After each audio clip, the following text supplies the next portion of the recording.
Newcastle United announce Anthony Elanga to the Toon, making our triple threat attack of Anthony Elanga, Alexander Isak, and Anthony Gordon. But is there any more players to come? And will Elanga have an impact on the Toon? Find out right here on Toon Tactics TV, folks. Brilliant from Sher. And now Murphy can take on the shot. Fabian Sher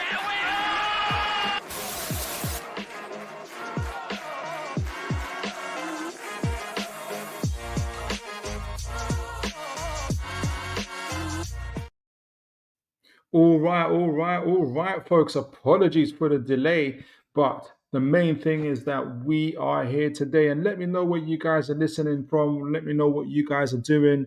Is it morning? Is it evening? Is it afternoon? Wherever you're at.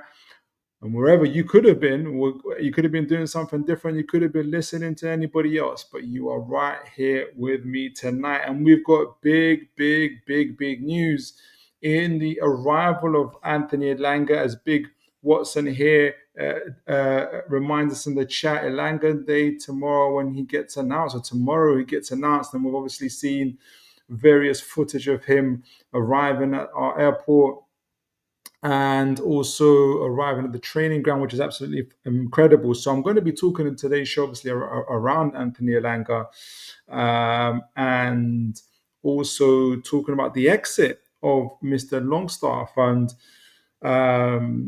getting you guys' take on it. And I kind of went through a financial side of it because obviously we've talked about Elanga before, and we might also I'd like kind of get you guys' views on what you guys think, first of all, on the playing field, Elanga, Isak, and Anthony Gordon, hopefully, and then what you guys' thoughts on that. But also, I'm kind of proud of our business so far in terms of just like getting a buy and a sell in one day. And so I'm going to be talking about why I'm happy, why I'm proud about that as well, and get you guys' take on it.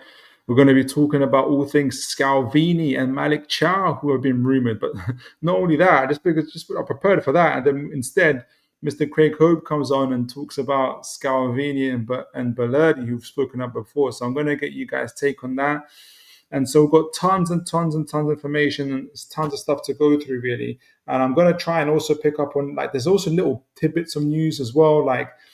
Although we're going to talk about, we've got a new set piece coach as well.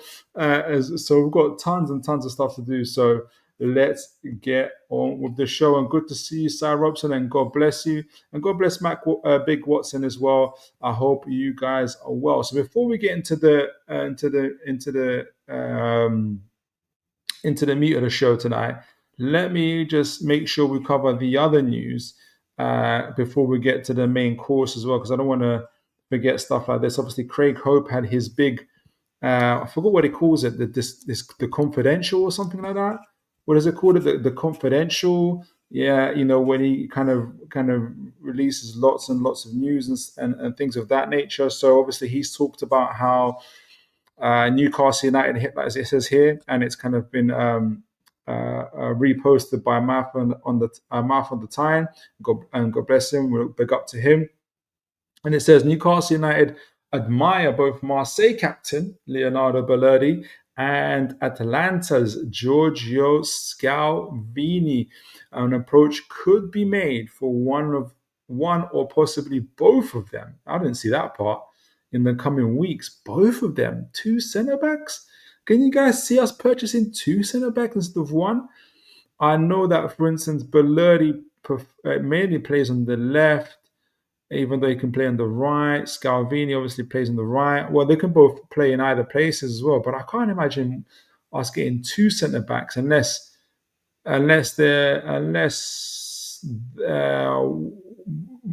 both, either one will cover the left back spot as well as the other covering the right back spot.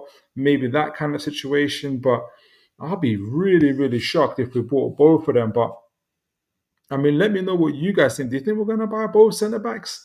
I'll be quite amazed at that. I mean, from what we've talked about Scalvini before, 21, 22 years old. I think Atlanta want about 40 million for him. We know about the massive injuries he's had, or injury, in terms of his ACL, which he recovered from in 5 months, which is crazy. and then obviously he dislocated his shoulder in training. I don't believe he's injury prone. I think he's had one main injury, and obviously he's recovering from that. Balerdi's been playing really, really well. Captain of Marseille, highly prized by Marseille. I'll be surprised if we got both. And ironically, it's not going to be Balerdi and Scalvini I'm talking about today. I'm going to be talking about Scalvini and Malik Thiaw and comparing them, because Malik Thiaw, we're going to talk about him in a moment, is holding up his transfer to Como. And there could be a Premier League club involved. So we'll get into that. And let's see what do you guys think of this news? Big Watson gutted we missed out on Pedro. So let me just give you a quick cough. All right, so gutted we missed out on Pedro. Looked good for Chelsea tonight. Yeah, I saw the goal he scored. But, that's, Eddie Howe. Obviously, Eddie Howe and the team were right on top of it. When people were wondering why we're going to pay, why would Newcastle be pursuing João Pedro? Is he worth 60 million? Is he going to raise the roof? And again, Eddie Howe's proven right that yes, he is going to be that guy. But, I really think Pedro is going to play in a number 10 role for us. But let me know, do you guys think we're going to get a number 10? I personally think so. I personally think we might as well.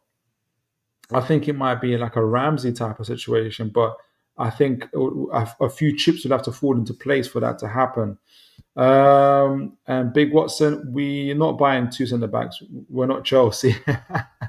No, we're not Chelsea. I'm a bit surprised that's been put out there that we're buying two centre-backs. I know Scalvini can play in a 6 role, but I'll be surprised if Howe is making a move like that. That is not like us at all. So, Balerdi and Scalvini news as well. Again, lots and lots of Craig Hope stuff. Newcastle United, but this is the other stuff. Newcastle United and Burnley. Let me zoom out a little bit. Excuse me. Newcastle United and Burnley are still 8 to 10 million apart with regards to the fee for James Trafford. Burnley want 30 million. So that means we're offering the maximum of about 20 to 22 million. However, there is still hope that a compromise can be made. And we know that James Trafford he's made it clear. I think he's already made personal agreements with us as well. From what other reports are saying, Craig Hope, Keith Downey, and others, and even ITKs are saying Mr. Trafford has made it very, very clear to Burnley that, look, I want to go. So I think maybe that's why Newcastle, if people are wondering why we're taking so long, I think when the player has already made it clear that he wants to go, he wants to leave, it gives a bargaining advantage to the buying club. And so Newcastle are playing on that. Obviously, pre-season's coming around. It's already coming around, really. The players are back.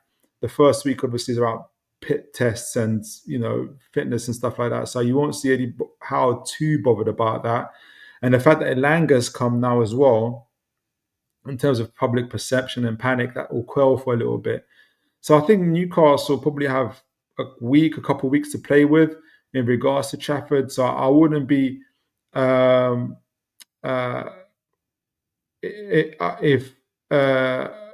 would say from a Newcastle perspective that we're probably going to wait on this one.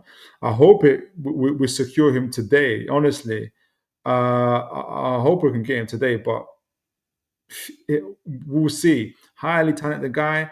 But let me know what you guys think. Do you guys want, do you think Newcastle should wait for him, or should just pay the 30 million and move forward? I personally think we need to keep every penny we have. And we're going to talk about pennies and finances later on today as well. So got a few folks in the chat. Wobo, good to see you, and God bless you. Philip, I would like to give you a notice in advance. I'm unsubscribing from your channel if Newcastle sold Isak to Liverpool. I don't think we're going to sell Isak to Liverpool. Has there been news emerging whilst I'm online? Let me just double check.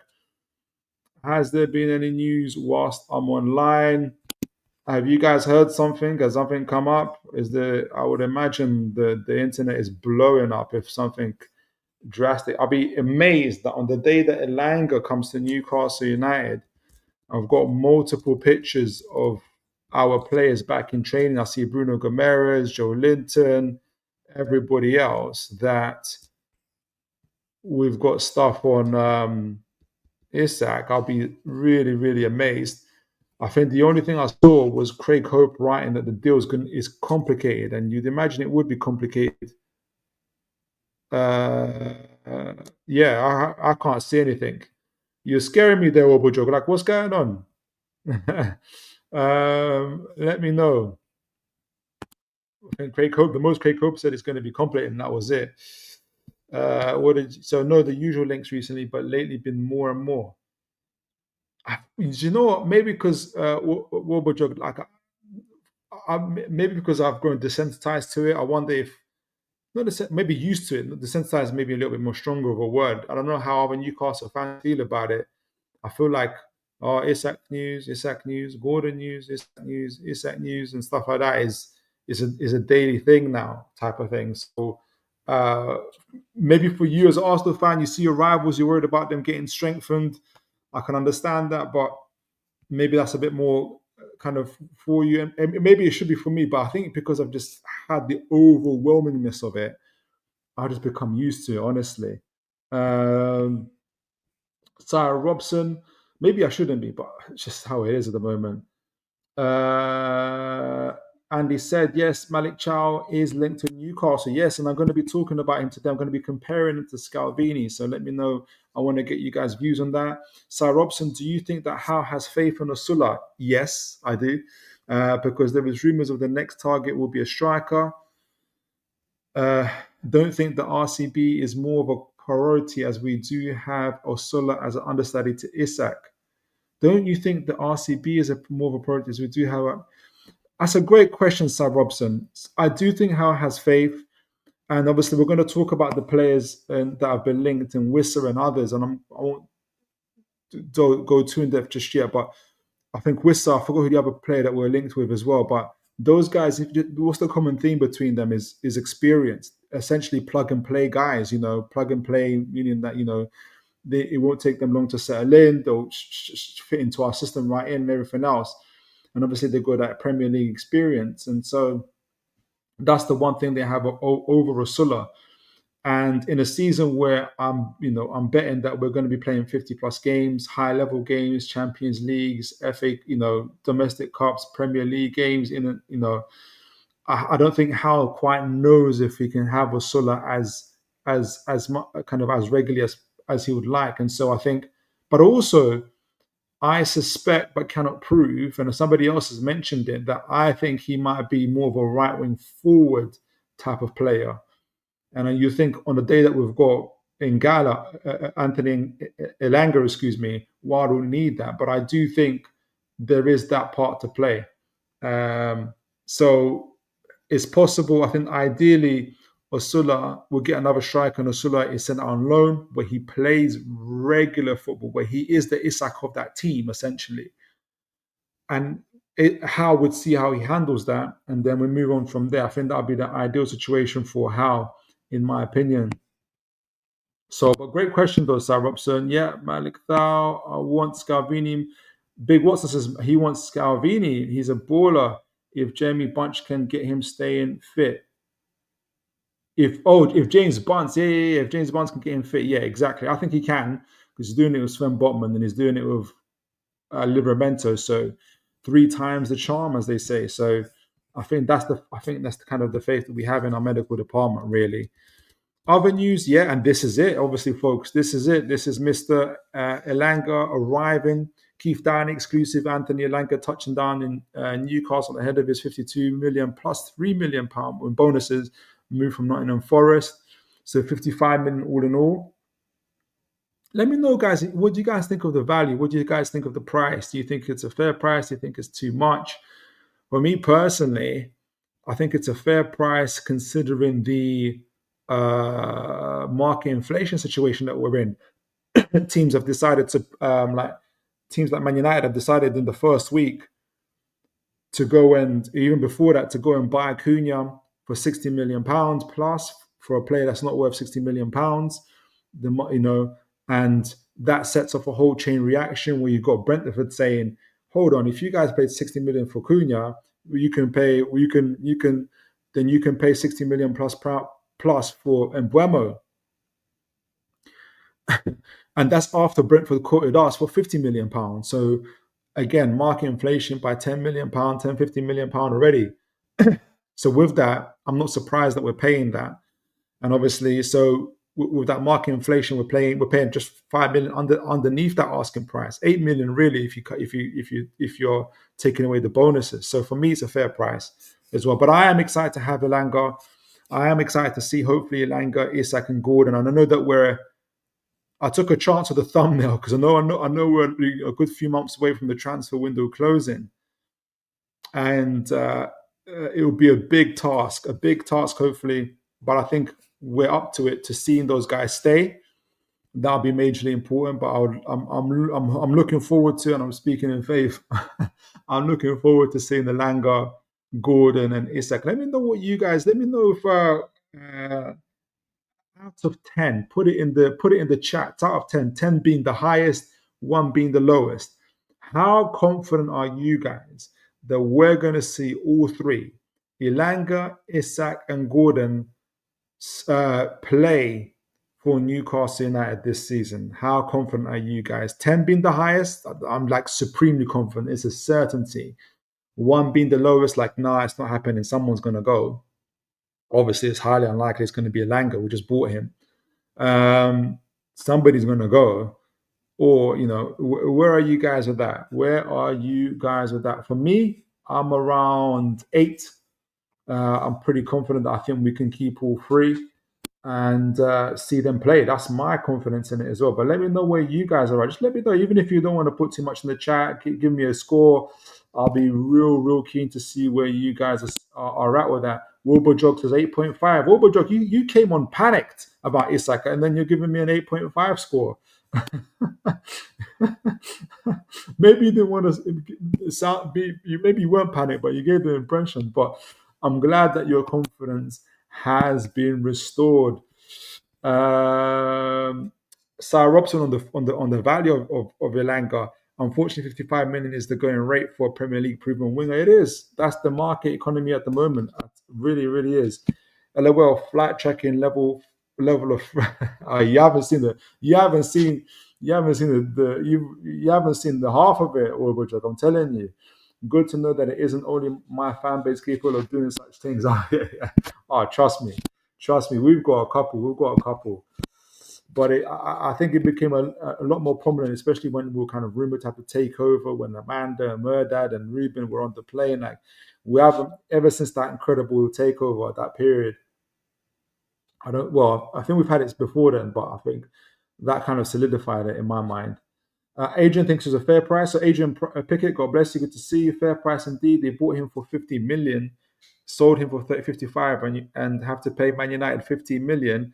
That's only 25 million profit. Yeah, I can't. The price, the selling price, seems to fluctuate to Man United. It's either between 8 to 15 million. I've seen Man United fans say that. So yeah, it's either they made between 25 to 33 or so million pound profit, I think. Nottingham Forest. So it's not been easy for them at all. And from what I've seen, like from Nottingham Forest fan channels, they're not, they're not overjoyed by the price. They don't think they've put us over a barrel on that one. Big Watson, 52 million with 3 million add-on. Good for Elanga. It's just the market for players right now. That's exactly it.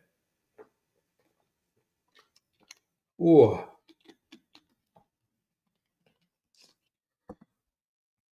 Yeah, 8.5. So Robson's given it an 11. Supreme confidence. Yeah, with a laughing emoji there.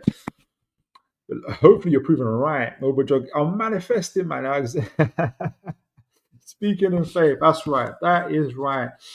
Adrian Pickett expected Liverpool move for Gordon if DS moves on. Yeah, I mean, they've been linked to all Sesko, Ekatike, Gordon, all those guys. Yeah, absolutely. Though I did see in The Athletic recently that he is one of the players that Newcastle aren't even contemplating bids for. But a cynical person might say we're all expecting that. I just wonder if Liverpool. I say that.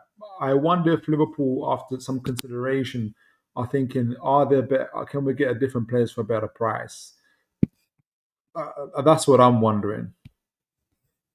7 out of 10. So Big Watson, 7 out of 10. But if Diaz goes, think Liverpool test the water for Gordon. I think so too. And after we quoted City 30, I know the different positions and different players, but after we quoted 80 million for Livramento to City, heaven knows what we're quoting for Gordon. So Robson, if Gordon does go to Liverpool, I can see Elanga playing on the left. Oh, that's the thing, isn't it, Sir Robson? He can play on the left and the right, or Sola can play on the right as well if need be, and cover two spaces. And that's what's on my mind. Honestly, that is what's on my mind. If Gordon goes to Liverpool, I can see Elanga playing on the left and us going in for another right winger. Well, I think that right winger might be also Sola. So it's Sola and Jacob Murphy with Elanga and Barnes on the left and Isak and then a forward through the middle possibly. That is my take on it as well, if that were to be the case. But I also see, I still can't get over the rumours around Villa and us doing a swap deal for Barnes and Ramsey. So I think there's a little bit more. There's a lot more to come. Adrian Pickett, the only negative about signing Elanga is it probably means we won't go for Saka this summer. Yeah, I know. Arsenal, you guys are lucky. We would have been testing the waters there for Isak. Big Preach, God bless you, sir. Good to see you. Wagwan Toon.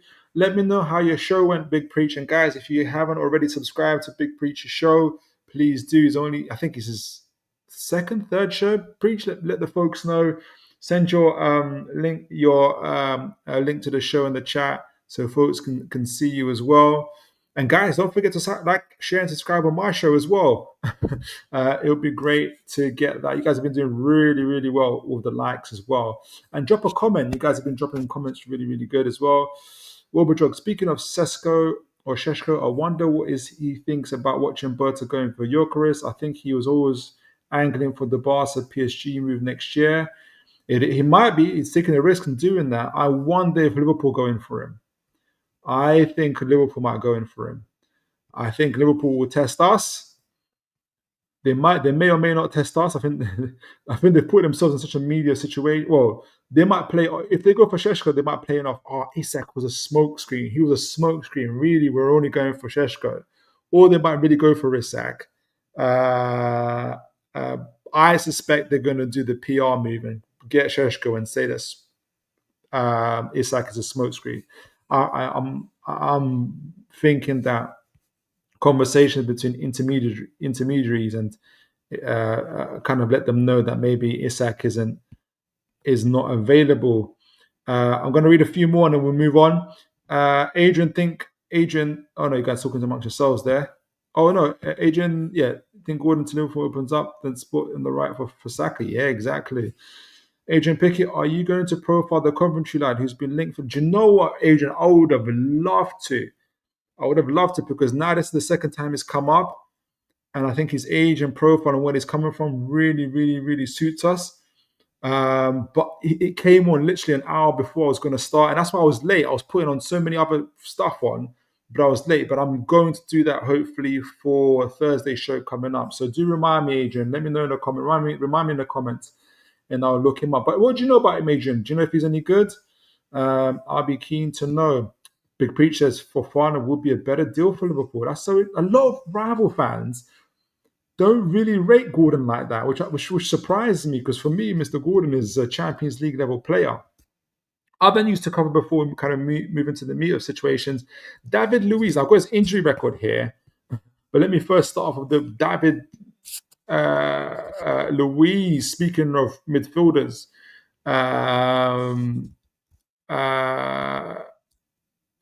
so Newcastle United, along with Fulham, Leeds, and Everton. This is from Magpie 24/7. Where did he get it from? Delo Sports. Okay, and there's been other news as well. Like I forgot the other. I think I want to say it's Portuguese or Brazilian channel that's linked Mr. Luiz to us. So Newcastle United, along with Fulham, Leeds, and Everton, are interested in signing Juventus midfielder Douglas Luiz. Or did I call him David? Douglas Luiz I'm thinking of the other guy. Douglas Luiz this summer, according to TV dello Sport reporter, that's it. TV dello Sport, it's Italian, so it sounds Italian. Reporter Giovanni Albanese and Fabrizio Romano. Really? Guys, let me know in the chat. I didn't read that part. Did you guys see this as well? Fabrizio Romano? Because it adds some weight to it if that's the case.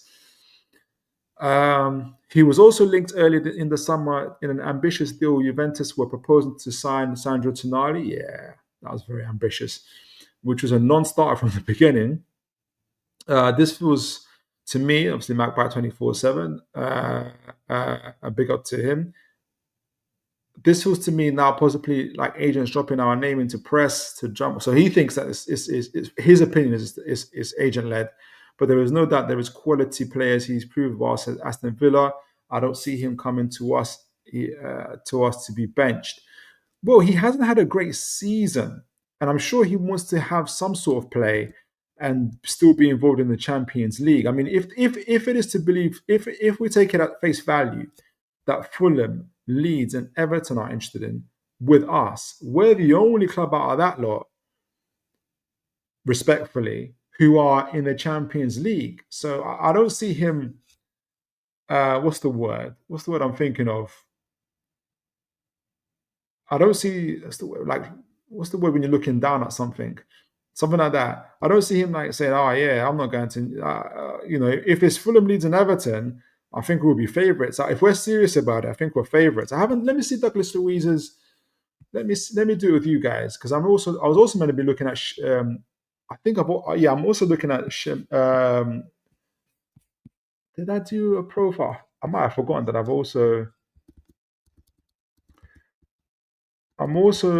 was meant to do a profile check on Amir Richardson as well because he's come up. Obviously, I was going to do one on Amir Richardson and all this other news started coming up. So he's another one that's been linked to us. I don't know how much you guys know about him. Plays for Fiorentina. But Douglas Luiz, because I was going to compare him to Douglas Luiz. Let's just quickly see Douglas.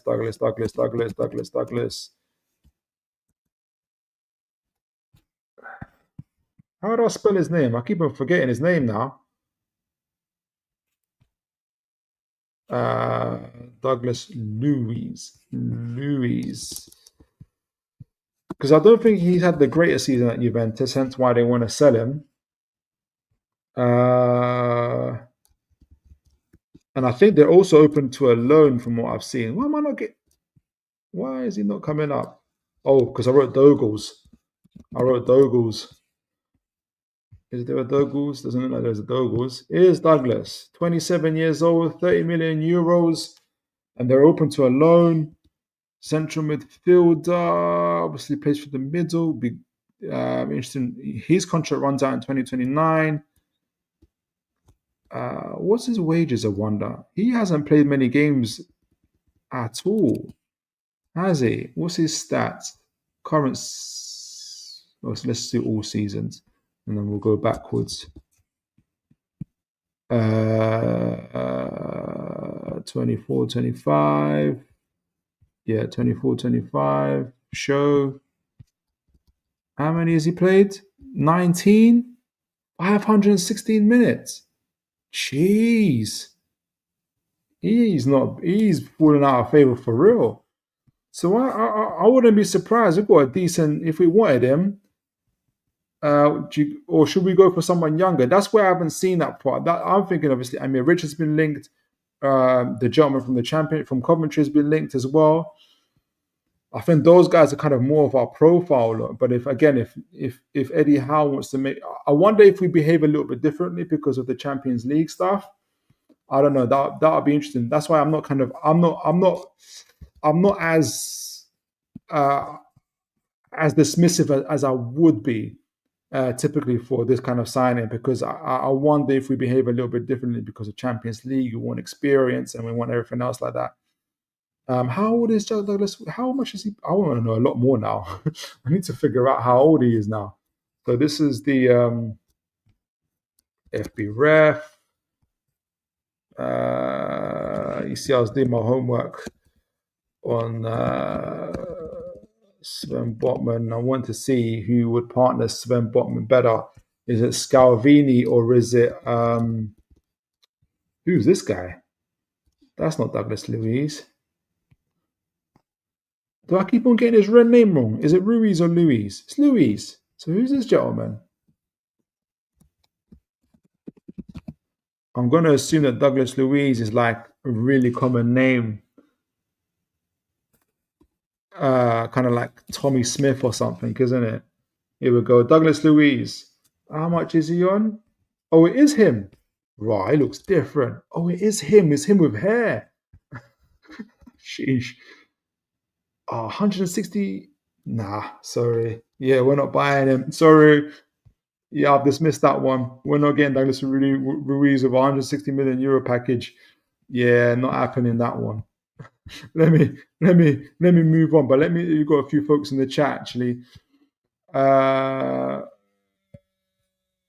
David Barter, God bless you, said good to see you. Haven't seen anything from Britzy about him. Yeah, that probably makes sense.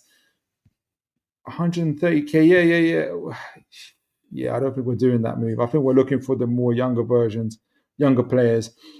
Adrian Pickett, Ruben Neves was linked to us again, has he?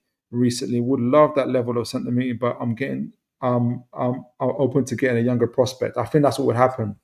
I think we'll look at a younger prospect, in my opinion.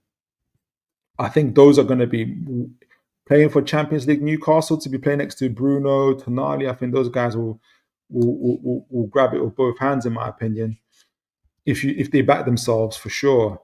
Right, so this is the other huge news, again from Craig Hope, who reset my program scheduling. Ollie Watkins and Brentford's Wissa have been discussed by Newcastle United Chiefs in the last fortnight.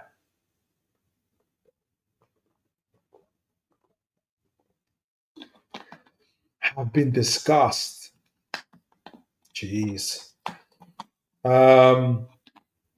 It's gone from explore to discussed. I mean, you can probably hear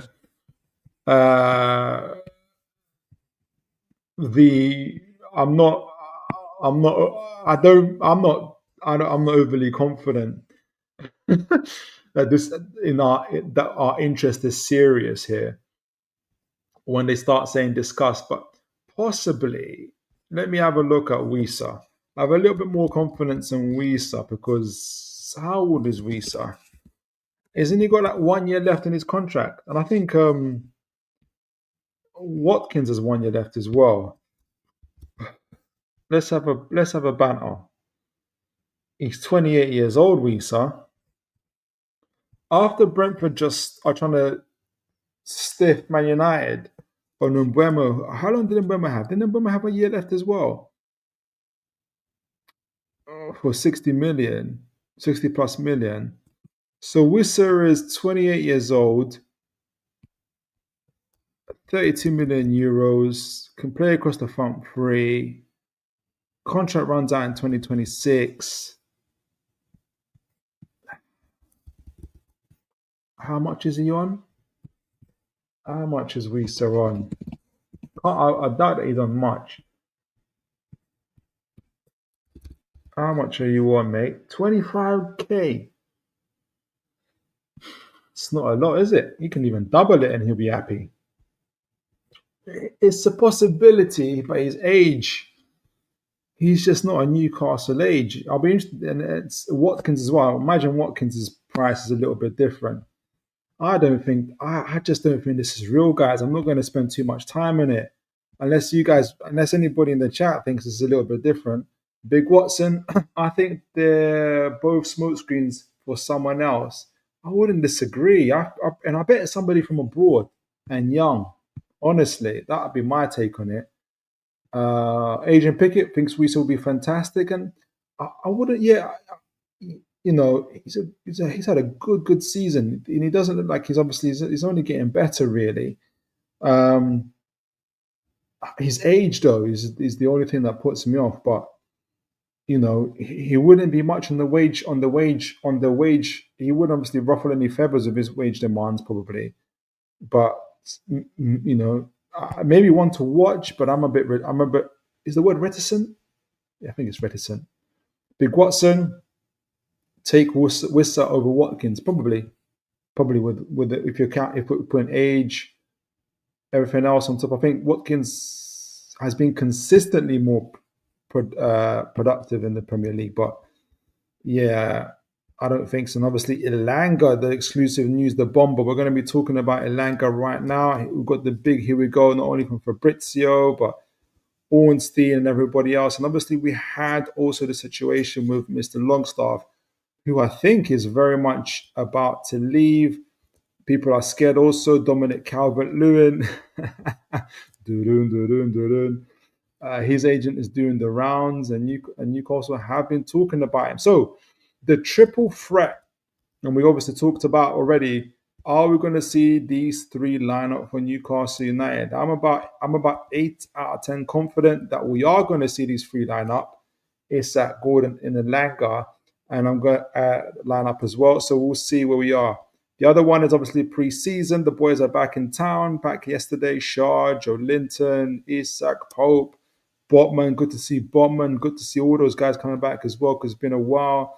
And I think we've done the rounds there with Trafford. So let's do it. Let's talk about Mr. Elanga, and let's talk about this situation with Longstaff and everybody else. So let me know what you guys are thinking, what you guys are saying. So I've included, you guys know that I'm an armchair accountant, so I've done some accounting on this as well. This is why I've got quite good confidence about us doing further business as well about this, because we're doing our business really, really well. I like the fact that we've bought one and we've sold one literally on the same day in terms of players. If you take away like kind of sentimentality and everything else, but if you're just talking about the players themselves, because it means that we've got room financially to continue doing business. And this is what I mean. We'll talk about it as well. So the triple threat, Isak, Gordon, and Elanga. Hopefully we'll get to see them play together. Are you guys excited? I'm excited. I hope that we get this we'll get them playing together. So I did as always, folks. You guys know this is my kind of on-running commentary in regards to our financial stuff, which I've been doing using AI, including Swiss Ramble accounts, including our actual accounts from given from our official Newcastle website. There's another one I was using as well, and so far they've not been too. They've been at least in the ballpark of what we've been talking about. And so this is the reason why I'm happy about. Obviously, we're happy about the purchase and what's going to happen on the field, what's going to happen with the players, and what they're going to be doing. I think it's a good attack. But what I'm also happy about is the financial deals, and that is, and you guys will remember, for those who've been watching for a while, and do remember to like, share, and subscribe, folks. Our previous summer dealings, and maybe it's intentional, we'd buy, and we wouldn't sell anybody. In this window, we've started with a big purchase and also with a sell, and this is why I'm happy about it. So after purchasing Elanga for 52 million plus 3 million in bonuses and selling Longstaff for 10 million plus 2 million in bonuses, Newcastle's PSR headroom is 112.3 million. So exceeding the 10 million target. So the net PSR impact is minimal, meaning, so essentially, because if you break it down like this, Elanga's comes on a 5-year contract. We know amortization isn't real, but it's used obviously to be able to value assets. Unfortunately, if you have to kind of look at players as assets, either depreciating assets or appreciating assets. So in the case of Elanga, 50 million, if we just make it simple, 50 million, 5 years, we'll break it down into 10 million per year. That 10 million per year is in this year, in the 25-26, is accounted for by the 10 million pure profit of Longstaff. Obviously, he's an academy player, so there's no book value on him. So, we didn't buy him for 20 million and we've got like 5 million to pay off. He's a pure profit player. And so that 10 million wipes off. There's only 0.4 million left. Essentially, the the PSR, the damage it would have caused at PSR by selling Longstaff essentially. So that's why I'm happy in terms of from a financial perspective, because it shows, and what it shows to me that what the club I feel like are communicating to me, are communicating to the fan base, is that not only are we getting good players who could be great players uh, uh, into the club, but we're also making sure that we're balancing our books. That enables us to get more players into the club, but also we're in that stage where we need to start. We haven't talked about this, but we're obviously in negotiations with Isak about his contract. We need to be able to, in order to, that's going to be the major deal, to get Isak's contract up to scratch, raise that. And we're raising Isak's contract. We're going to be raising about 5-6 other players: Bruno, Tonali, Gordon, a whole heap of players, Trippier even, with that. So all that's going to cost. So when we're doing business like this, I'm very, very happy. Happy. But also the wage bill. The wage bill will rise. Obviously, I think Longstaff was in about 50k.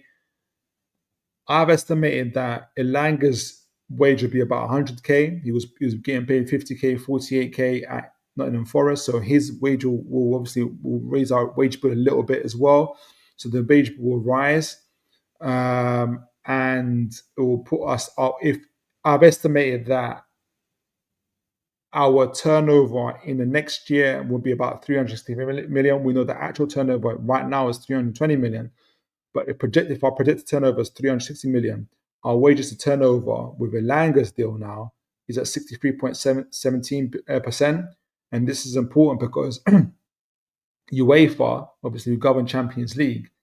If we breach that 70% threshold, we're disqualified. So again, this is good work and good business from ourselves so far. So Newcastle can spend up to £156 million, and I think it's been reported as well in other areas. Newcastle can spend £156 million before sales.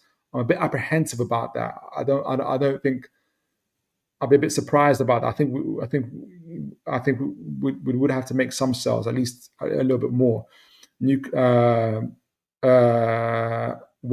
this is my arbitrary thing, whilst maintaining 10 million financial headroom. What that means is, that we can lose up to 105 million in losses before breaching PSR. And so I've kind of given an arbitrary benchmark and said, okay, let's give ourselves 10 million financial headroom, which is 95 million. So essentially, we're well within that. So we're not having to dance around trying to sell our big players because we've breached our PSR. We're not in that position, which is good.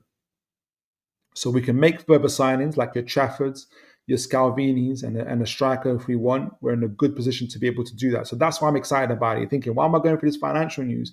It's because we can buy more players. So the squad gains more attacking flair, and we can also hopefully replace our midfield depth as well, which is really, really important. So yeah, man, that's why I'm so bang on about it, honestly, to be fair, like in terms of our finances. That's why it's important to me.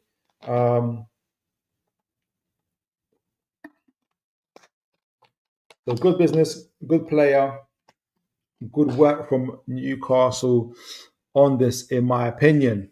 One other thing is that, so we've got additional spending capacity of 112 million, as mentioned, leaving us with a lot of headroom, financial headroom, and we can buy more and more players. So yeah, man, I don't know if you guys have thought about it, but let me know what your thoughts are. I'm very, very happy with our business, and obviously Longstaff, and he gets so much stick, but he's always turned up for the club. He has been through our ups and downs as a football club, and he's a true Geordie.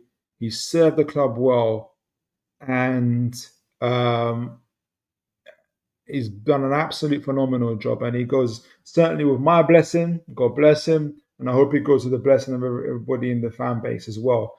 And he's given us, in terms of value back, in terms of sales, as well. So which has enabled this purchase of Mr. Elanga as well. So yeah, man. big up to Sean Longstaff for his service to the club, and yeah, incredible business from Newcastle. Let me see what you guys are saying in the chat. Wilbur Jog, word on the street, Newcastle are using DCL as a smokescreen to get Arsenal to soften up their Saka negotiations, giving Berta a taste of his own medicine. I love that. I love that. Big Watson, am I right? The sale of Longstaff and Kelly pay for Elanga deal. Just Kelly, just Elanga alone pays for it really for this year in terms of the amortization.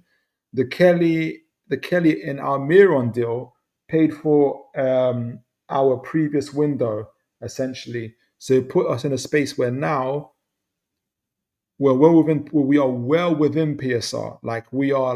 We can make up to about 69 million, 65 million in losses, something like that. So that's the position it puts us in. So that's why you didn't see us in the first, coming up to the June the 30th date. We didn't have to scramble. We didn't have to sell anybody major, and it put us in a good position there. But the Longstaff and the Elanga deal is just it's allowed us to maintain that 69 million loss that we're able to do through good business. So that's why it's good business from us. Well, no, that's why it's fantastic business from us. So we're able to maintain those losses. Cy Robson, Gordon, Isak, Elanga are going to bring fear into opposition defenses with all that pace. Absolutely. Heaven help the defense that play a high line. Honestly, heaven help them. Guys talking amongst yourselves. Leeds is Adrian Pickett. Leeds is a good cricket city. Sean will be happy there. Exactly. Love that. Absolutely. All right. So, speaking of buying Scalvini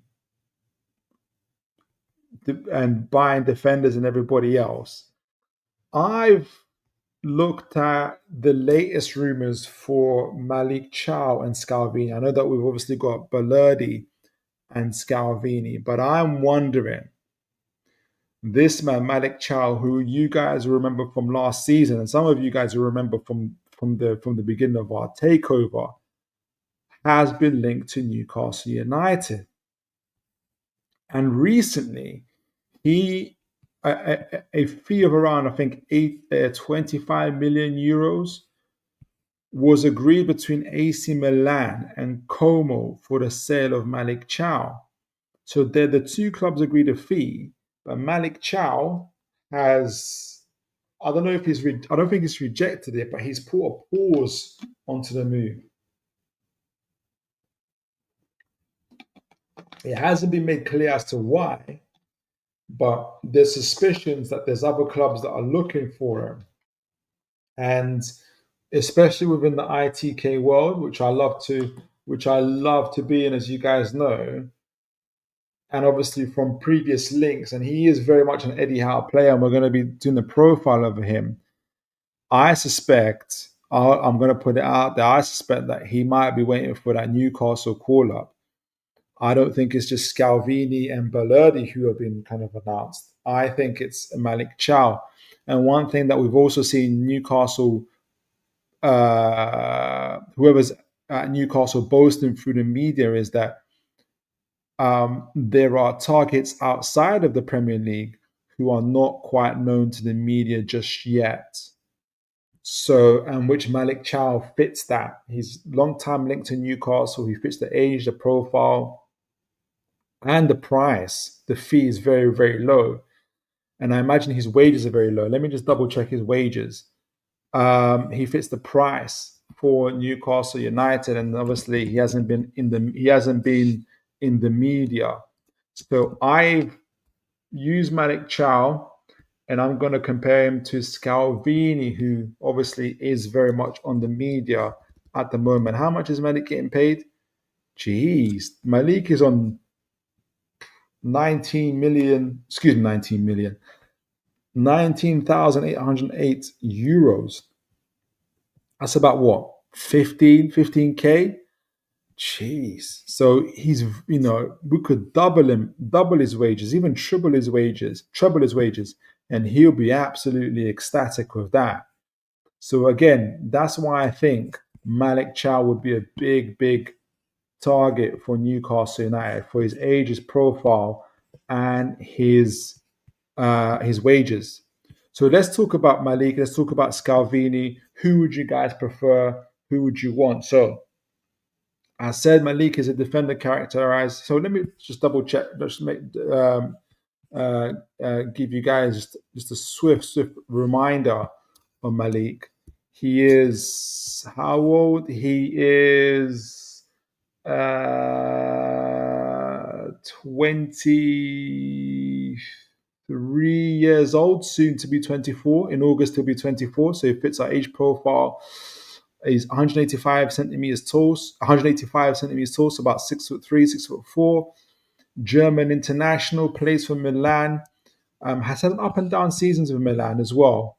But generally still considered a hot prospect. So he's a defender characterized by a strong defensive position and physical robustness, making him a reliable presence in the back.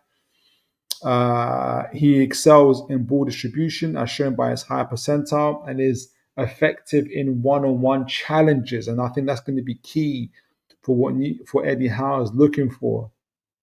And you guys will remember how our backline, Asian backline, was getting exposed, especially when he was pushing high up against runners.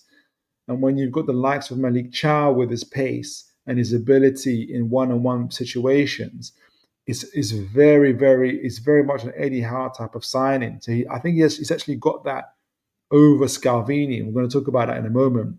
He lacks his offensive contribution, where I think you will see Scalvini excel, but it's his defensive stuff that is very, very good. So he's overall is a very, very solid player.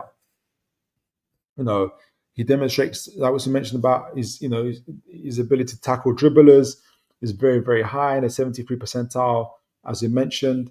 He played 1,700 minutes, about 20 or so games for Milan as well. So he hasn't been, I don't know if that's through injury or there's been others that have been favoured. But the fact that Como are looking at him, Fabregas and his team, and they've been doing really well in terms of getting really young stars into their team and propelling the team up. It's very, very good that he's the one that's been linked to them. So I think, again, it kind of proves Newcastle right in going for him. So let's match him up to Scalvini. We know from previously, Scalvini also has a high percentile in his defensive reliability. It distributes the ball very effectively from the defense. We've seen that.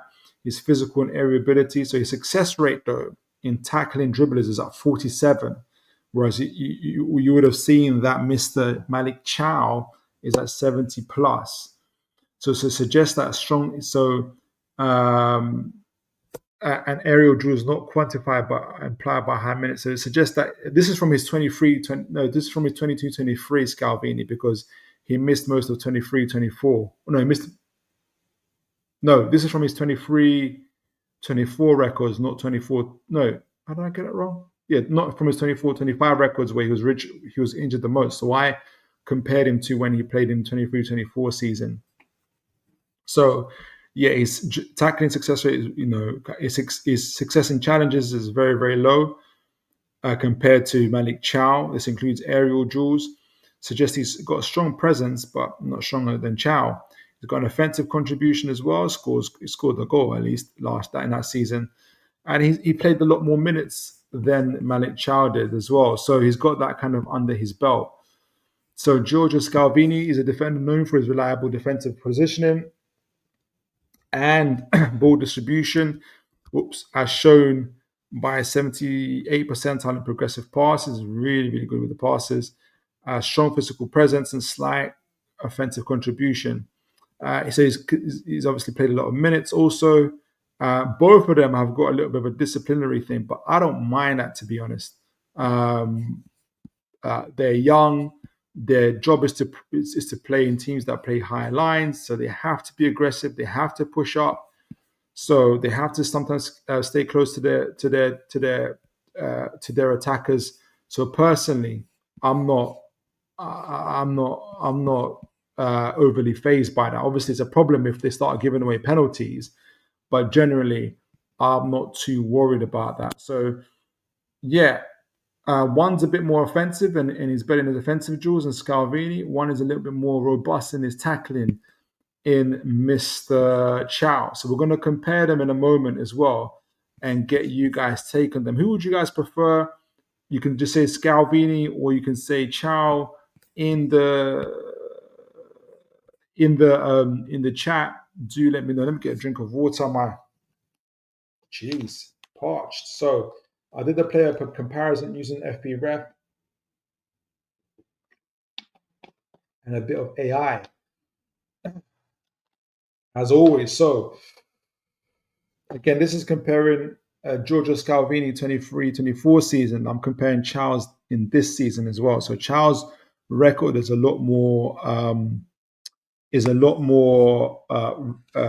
recent than Scalvini's as well. So when it comes to games, Scalvini 23-24 season had played more games. He played 28, whereas Chow played 23. It's obviously a lot less this season. Scalvini edges in terms of minutes played, and in terms of defensive contributions, Malik Thiaw edges it. So Scalvini edges out on this offensive contribution, so key passes, through balls, and everything else like that.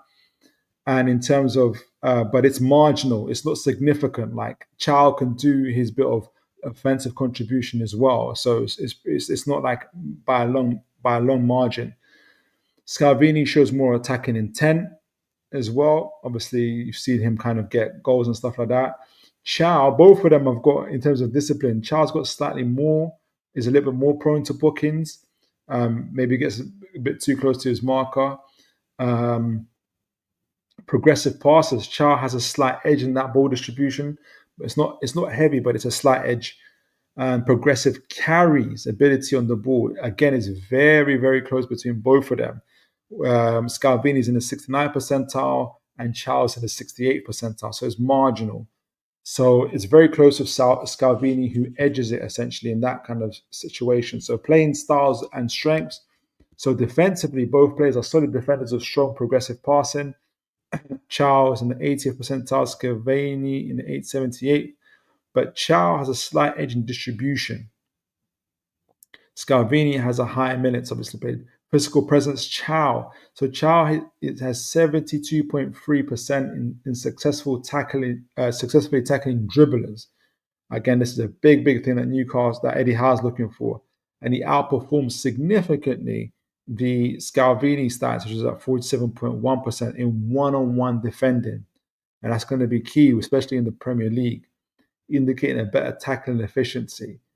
So if you can imagine, if a ball goes over the top and it's Semenyo against Scalvini, and Semenyo against Thiaw, I back Thiaw more than I do back Scalvini in that situation. Offensive contributions, Scalvini edges it. Discipline, Thiaw is obviously the has the slightly more yellow cards. Thiaw has higher percentage in tackling efficiency.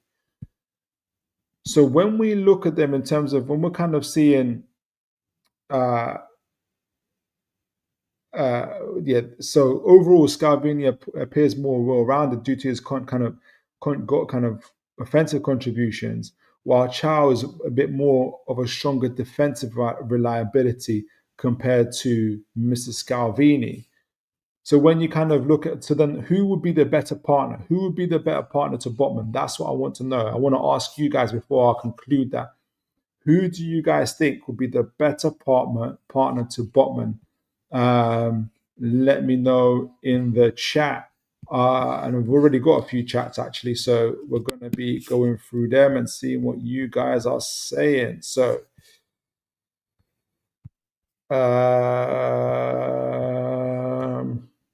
Robojog, imagine telling Newcastle fan that 10 years ago they'd be hijacking AC Milan transfers one day. You know what? I like that. And the thing is sometimes when you're kind of on a road of trying to win trophies and everything else, it's important to kind of sit back and look at these moments. You're right, Robojog.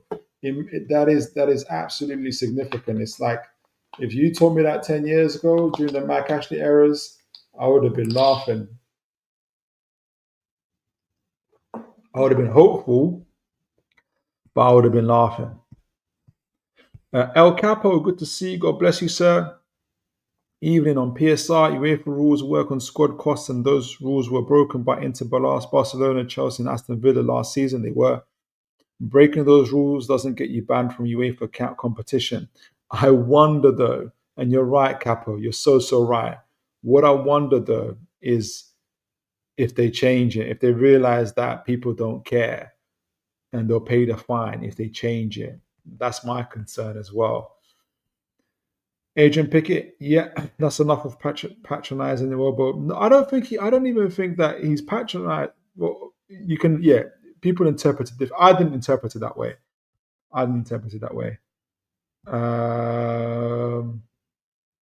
Adrian Pickett, I see Chow as a squad player. Really? So you really don't rate him like that? Scalvini would be an eventual starter replacing Shaw. Interesting.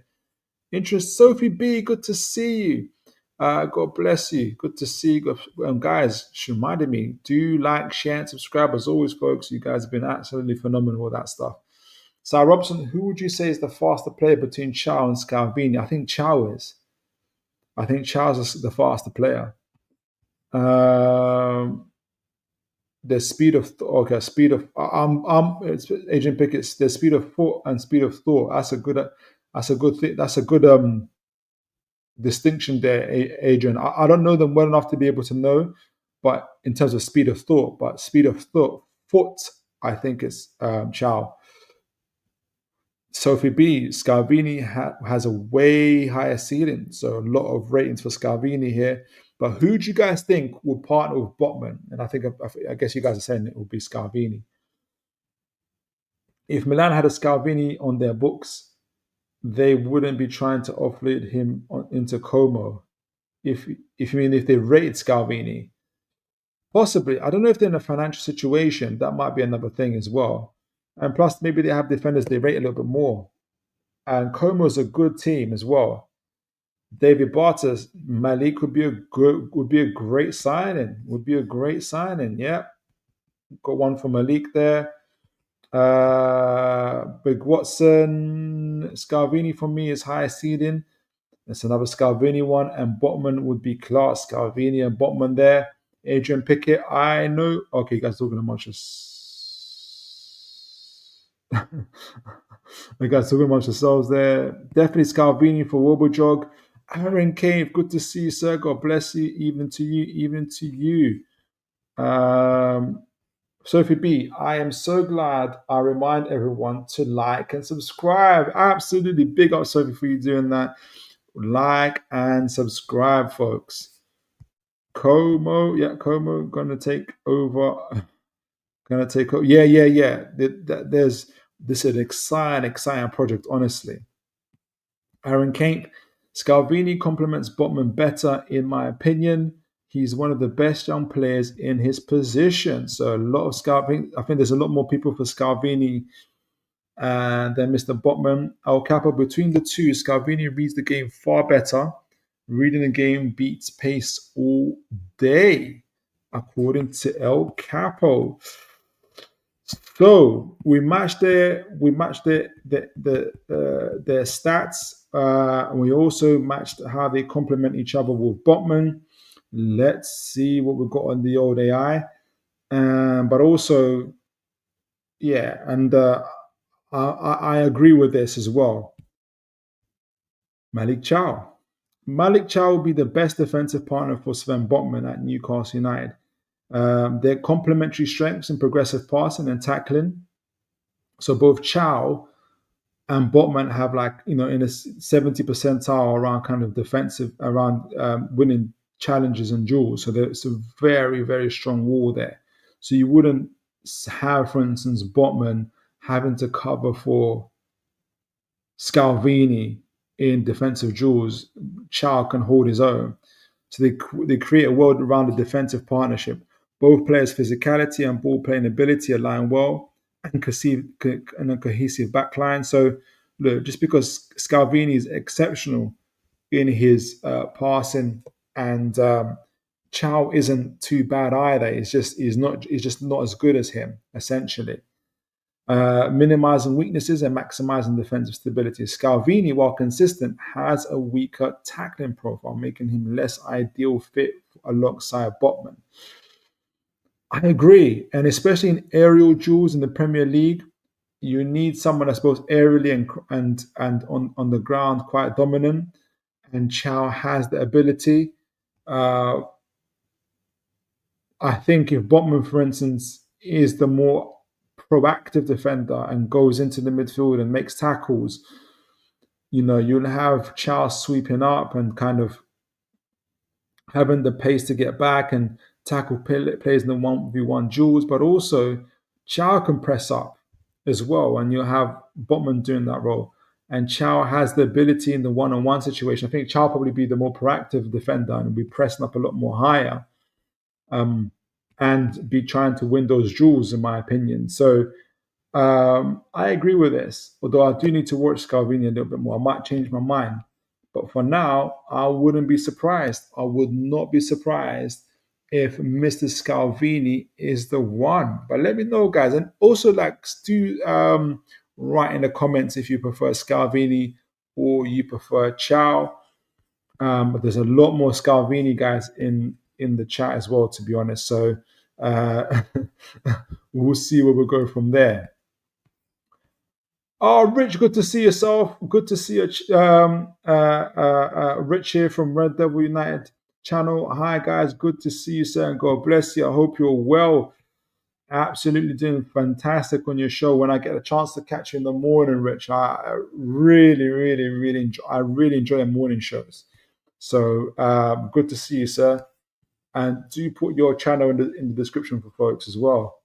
In the chat, sorry. Sam Robson's a lot more flexible. To be honest, I'll be happy with either one. And you know what? Me too. I think just Chow probably just edges it for me. But yeah, absolutely. Like if we got Scalvini to the Chow, I wouldn't be upset. Like I'll be just as excited. I think, just because, as people said, I think Scalvini has a little bit more of a higher option, in my opinion. But let's see. Got some. I thought there was some news here for Newcastle. I think I was just seeing things. Am I seeing things?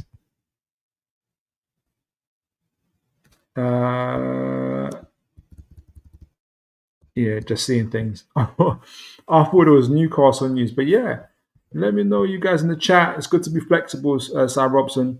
Honestly, I wouldn't be too bothered in terms of either one, but I can see why, if Eddie Howe were to go for Malik Thiaw, why he's a little bit more favoured. Plus, his injury record isn't as dramatic in terms of injuries. I don't think either player is injury prone, but it's not as dramatic as Mr. Scalvini. So let me see what you got. Before we go, I'm going to look at the Coventry playing it. Is it Rudoni? Because he's just been mentioned as well. See what's up with him and how he's been linked. Have a quick look at him with you guys before we conclude the show. A Wobble, I think Arteta made me hate the word duels. Remember Arteta saying, if you don't win my duels, I'm upset.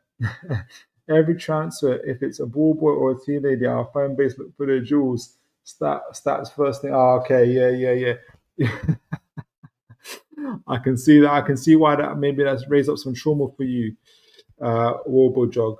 Let me look at this before we close up, do a conclusion for the show. Let me look at Mr. Rudoni, who's been linked to Newcastle recently. Let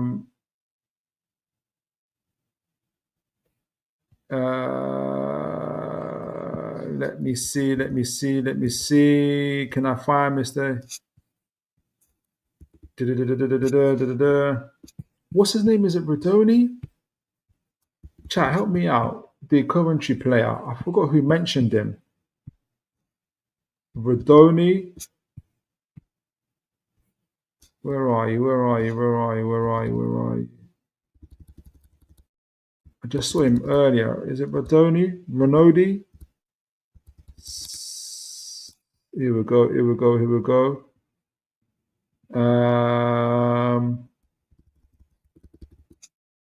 Where are you? Notifications. So let's have a look at him. Jack Rudoni. That's it. Jack Rudoni. Let me see if I can share him and see what we're going to get from him. Jack Rudoni. Thanks, Big Watson. Whilst I look for him, I think Red Devil United, I think that works for me. My bias pro Man United channel. They got rich. Jack Rudoni. Thanks, Adrian. Elanga. Richie asks about Elanga. How are you feeling about the deal? Yeah, look, Rich, I think in terms of the player himself, we tried to buy him last year. He's a long-standing target. So from my perspective, I'm happy that we've got him over the line. I think, well, it's to be proven, but my view is that there's a misconception that he's a transition player. I think he just plays for a transition team. So I think when we do come up against low blocks, he has the tools, left foot, right foot, shooting and otherwise, and crossing and passing. You see that in his assists, to be able to break down low blocks. His pace is absolutely key as well. So when we are in transitions, he's going to be absolutely deadly. And if you put him in the front line with Elanga and Gordon, with Isak and Gordon, you are going to get a really, really fierce front line there, I think, as well. So all in all, I'm happy. I don't think the price is too bad considering market inflation currently. So yeah, all in all, I think it's a decent deal. I think, yeah, and as Adrian said, yeah, quite pleased with it. Quite pleased with the deal as well. Richie says very fast, decent assists, can he do enough versus low block? If he does, money well spent. That's the big question. I think he has the tools to. So let's see. So Jack Rudoni, he's 24 years old. Again, I've never seen the gentleman play. It's interesting that he's 24 years old. I thought he'd be a little bit younger, but fine. He's 24 years old, 12 million in value, centre midfielder. But maybe he's an untapped gem.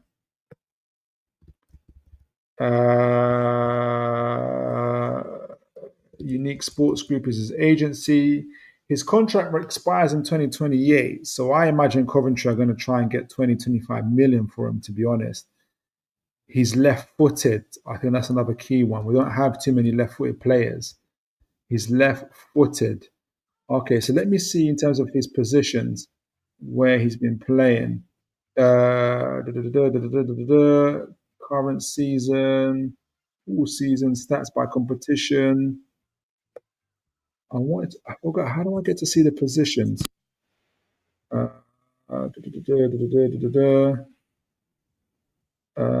Career stats.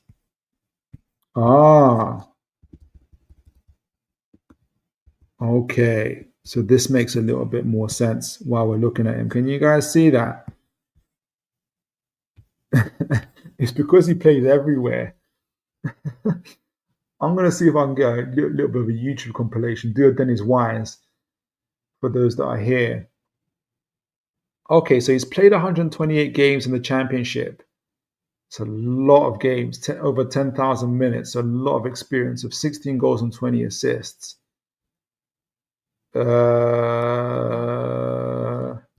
He's played a lot of positions.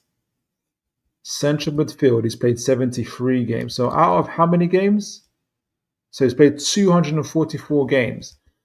So out of 244 games, he's played 73 in central midfield, 54 in attacking midfield, left midfield 30, so he can play in Joe Linton's role, right midfield 21, and it gets less and less in terms of a winger role. So it's more of a central midfield type player, and you can see it here, central midfield, right where Sean Longstaff was sold from, and then a little bit higher in defensive midfield, attacking midfield, left midfield, right midfield. Yeah, you can see why. It's his ability to play in a lot of different areas. A lot of different areas. Let me see if I can get a scouting pro. Let me see if I can, what FB refs say about him. How do I spell his name before I forget? Because you know I'm going to forget. Jack Rudoni. Yeah, Jack Rudoni. Let's see.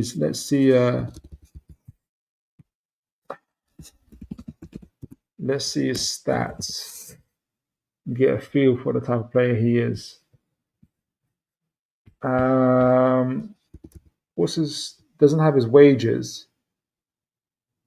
Okay, so he'll be 25 in May next year. So it's very much 24. So it's going to be 24. This is his 24th year. That's good. So he's kind of seen as an attacking midfielder and centre midfielder as well. Championship this season, 24-25, he's played 43 games. Jeez. So he's got stamina, 3,500 minutes. So you know you can handle it. With 9 goals and 12 assists. He's had an outstanding year. He must be a little bit more attacking then. Who's he being compared to statistically? Anybody I recognize? No one I really recognize. I don't know if you guys know any of these players. But let's see what he's good at. So he's matched against attacking midfielders and wingers. Okay, so let's see how he does against attacking midfielders. Can you guys see that? Yeah, you can. Assists according to attacking midfielders, assists 86th percentile. Expected assists though 70. So he's outperformed his expected assists. It's not too bad. Passes attempted 84. His pass completion though is in the 71 percentile. I'm going to assume that he's quite risky with his passing from here. Progressive pass is 73. That suggests it. But then if you go lower, tackles 77 percentile. So hence why he's played in defensive midfield role. Clearances 88 percentile. Aerial duels 91 percentile. He's very good in the aerial duels. How tall is he? He doesn't have it here. It's really, really good. Let me see if I can get a little bit of a full-on assessment on him here. So compared to other attacking wingers, average shot distance 78 percentile. Assists, some good green bars here. Passes completed short 90 percentile. Okay, so it's good at his kind of decent decision making here. Passes attempted is higher than his. I think he's a little bit more risky with the ball. Interesting. That's why his assists is not too bad. It's pretty good. Crosses into the penalty area, 89 percentile. Dead ball passes, so it looks like he's probably taken their free kicks because he's in the 92 percentile and corners. He's got a lot of quality around him. Straight corner kicks, 99 percentile. So he's got some good technique about him. Defensive areas. Dribble is tackled. He's in a 90 percentile. And percentage wins, 57.1, which puts him in the 90 percentile for attacking midfielders. That's not too bad at all. Possession, 88 percentile. Touches, So if you put him in an attacking midfield role, yeah, and his aerial duels percentage 88%. This is very, very good. So how does he compare? So if he were to play for us in the central midfield in the defense, oh goodness gracious. Would you guys be put off from the fact that he plays in the championship? Me personally, I don't think I would be. It's stronger than the Portuguese league. So compared to other midfielders, he's goals 95. He's in the 90 percentile for goals, assists, and everything else. Compared to other midfielders, and again 90 percentile for expected goals, non-penalty goals, expected assists and goals, non-penalty goals, XGs. So he scores goals essentially. Progressive carries 98 percentile. Progressive passes received. So passes received in the final third 99 percentile. I gotta see. Let me see if you guys. I'm gonna see a compilation of him. Shooting 95 percentile. He's in the 90s for shots and goals, 80s for shots on target, goal and distance. Expected goals 90s. Jeez. Assists. Some interesting passes into the final third. Not great though. Very, very low. Assists, crosses into the penalty area 98. Into the penalty area 98. Pass types. So what does he prefer? Dead ball, so he takes their free kicks, crosses, corner kicks, in-swing corner kicks, is really good at those. Out-swing corner kicks, not too bad at those. Short corner kicks, very, very good. Goals and shot creations, 90 percentile for that. He seems to be a very offensive player that's got some really good defensive attributes. Touches, 98 percentile. You would have that in the midfield area. Touches attacking third, 99 percentile. Kind of it's got that progressive carries and carries into the final third, 90 percentile. Carries into the penalty area, 98 percentile. I got to see this guy. I got to see a YouTube compilation of him. Progressive pass received, 99 percentile. Crosses. Who is this guy? Maybe he's got some incredible stats. Let me see what you guys are saying so far. Elanga will improve. To my Elanga there. Anybody talking about Jack Rudoni?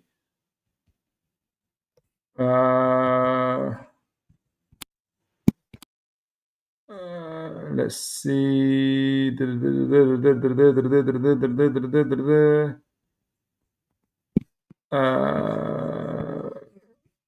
Risk is worth a risk. So Big Watson, nope, it's worth a risk. Look at Wharton and Eze.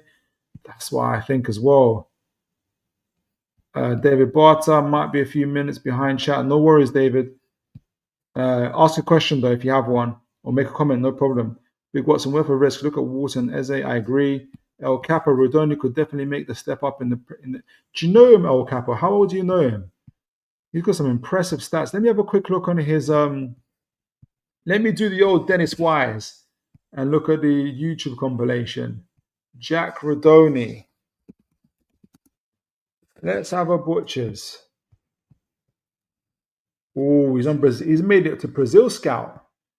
Jack Rudoni has made it onto Brazil Scout. If you've made it onto Brazil Scout and you're a championship player, I'm trying not to get excited about him. Yeah, can you guys see that? Yeah, you can.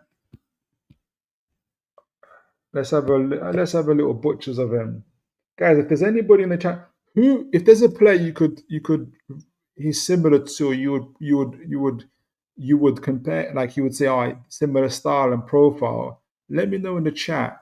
Okay, so they've said Fabian Ruiz. They've compared him to. Brazil Scout, yeah. Technique, ball control, passing, stamina for sure. Agility, defensive contribution, set pieces, yeah. Aerial duels. He's left-footed, which is a big thing. 6'1". He's massive. Let's have a look at you, Jack. Jack Rudoni. Really good set-piece taker. Really, really good offensive duels as well. Offensive duels. I've got duels in my mind. Offensive contributions, shooting, even shooting from distances as well. I think he's had his highest return in terms of goals and assists this season. He's played 40 plus games, 3,500 minutes. So he's got tons of experience there. That's him on the right there. So you can also play on the wing, but he doesn't play there too much. Lovely header. That's him in the middle. He's more of a central midfielder. That's a lovely header there. Fantastic.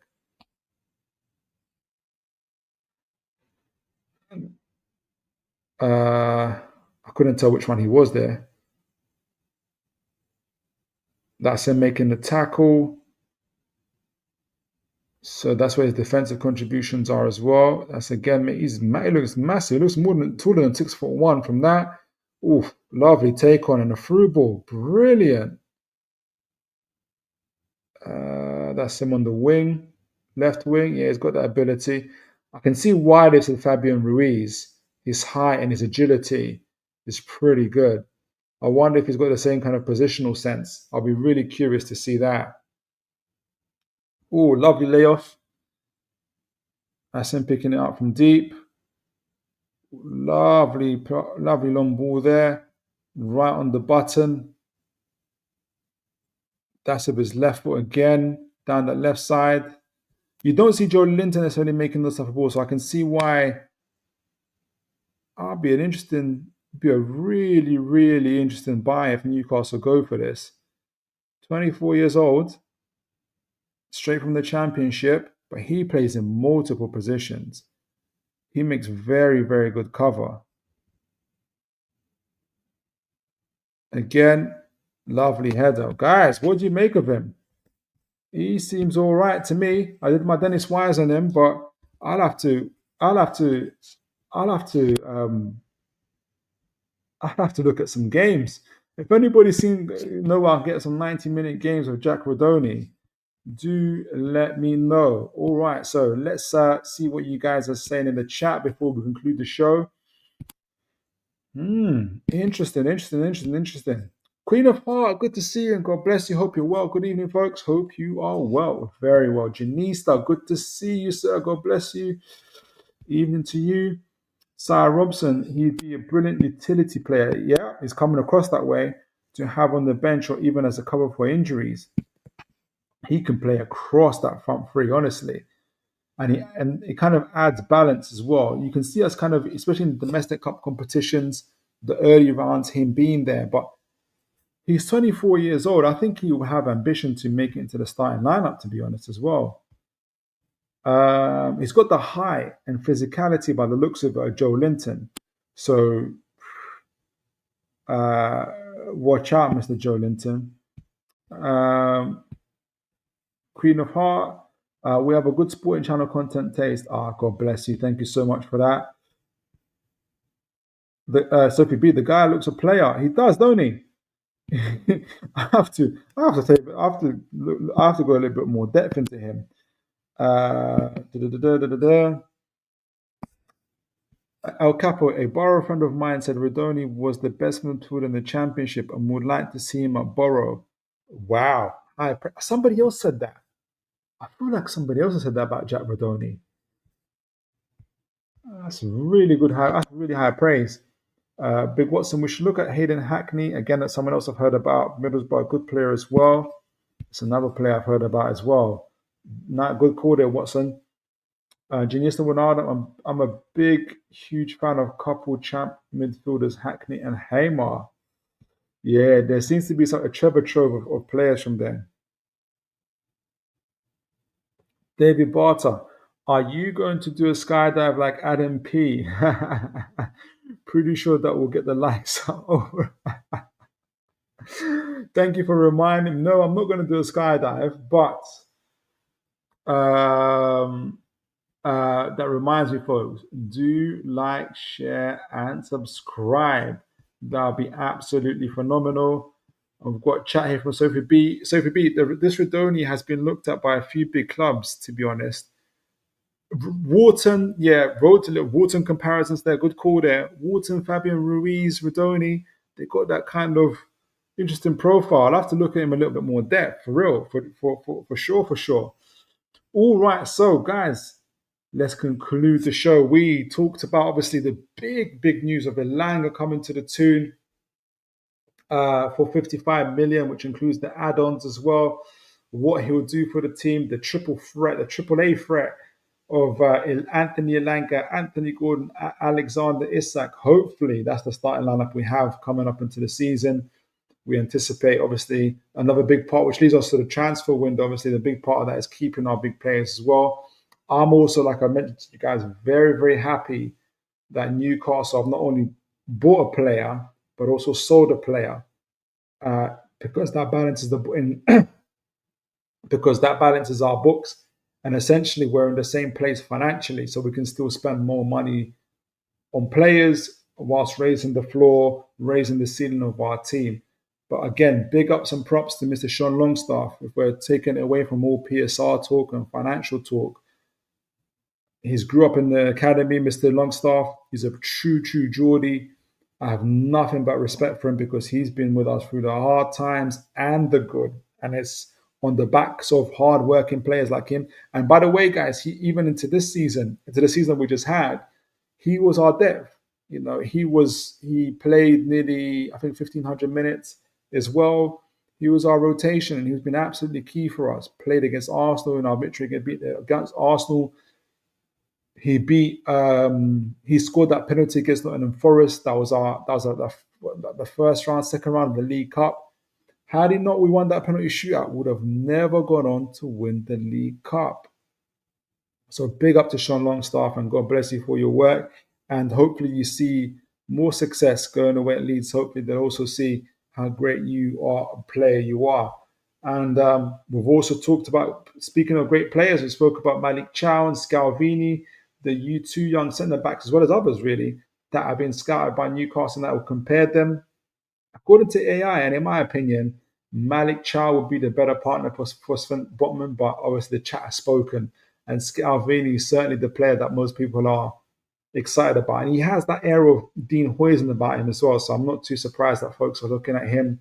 We did obviously a brief, not a brief, but we did a little news gather for all things Newcastle United. Douglas Luiz linked to Newcastle United. I don't think that's a goer. His wage packet is way too much for us. But we did see Jack Rudoni, who I don't think his wage packet is going to be too much for us, from the Championship. Really good profile of player from what I can see. Minutes played, his ability to play in multiple positions. Looks like he's got really good control as well, and ability on the ball, scores goals. If Newcastle bought him as a replacement for Longstaff, again, another smart signing, which I'll be very excited to see. And yeah, essentially, it's almost talks about many other stuff as well.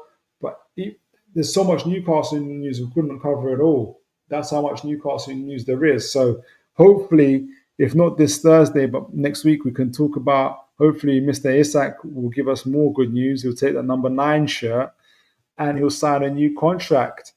And that would be another big boost. But guys, you all have been absolutely phenomenal. And as always, folks, I hope you guys look after each other. May God bless you all. Have a great evening. Take care, and God bless, folks.